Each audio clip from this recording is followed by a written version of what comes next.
Hello everyone, my name's Han Pan. Today I'm giving a presentation on couple culture. My presentation consists of two parts.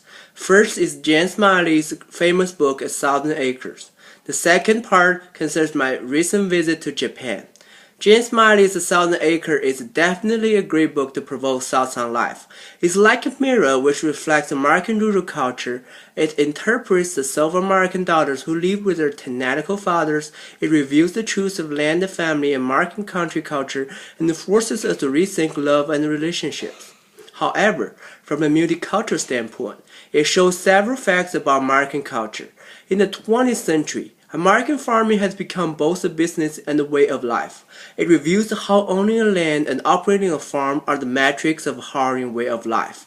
This is a book about farming in America, the loss of family farms, and the force of family itself.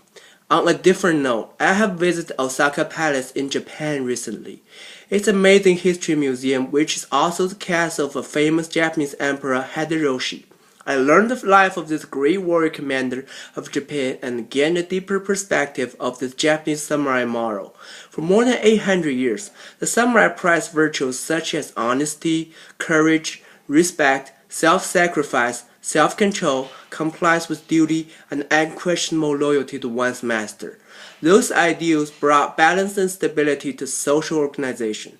The samurai laid the foundation of Japan's culture, and if it were not for the samurai influence, Japan may not have the same exact views on how to live their life today. The samurai lived by a code of conduct that was strictly enforced, which was called Bushido.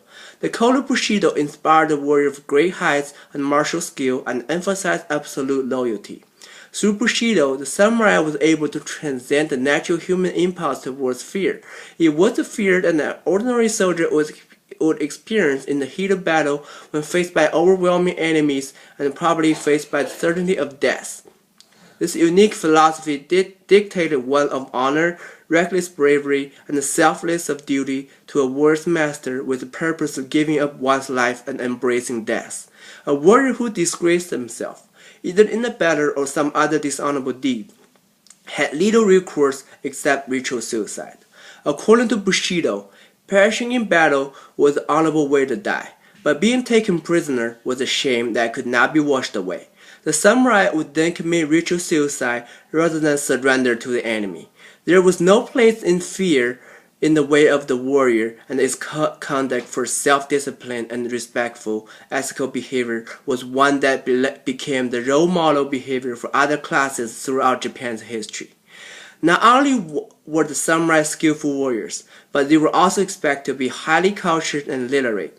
To be skilled in harmony of fighting and learning, it was common for samurai to enjoy calligraphy, tea ceremony, poetry, and music, and to study. It was this highly aspired ideals of educated warriors that allows the cohesion of samurai armies and for their power to eventually dominate government. From my last visit in Japan, I can see that the influence of Bushido and samurai are still so palpable in the Japanese society. It has become identified as the Japanese spirit. People are dedicated and loyal to their leaders. One will do everything to uphold his honor. He will choose death over being looked down upon. Samurai ideals have transcended throughout Japanese history, and understand the samurai heritage provides an interesting insight into today's modern society and the respect, discipline, and honor that's prevalent throughout this unique nation and the rest of the world admires. This concludes my presentation on couple culture.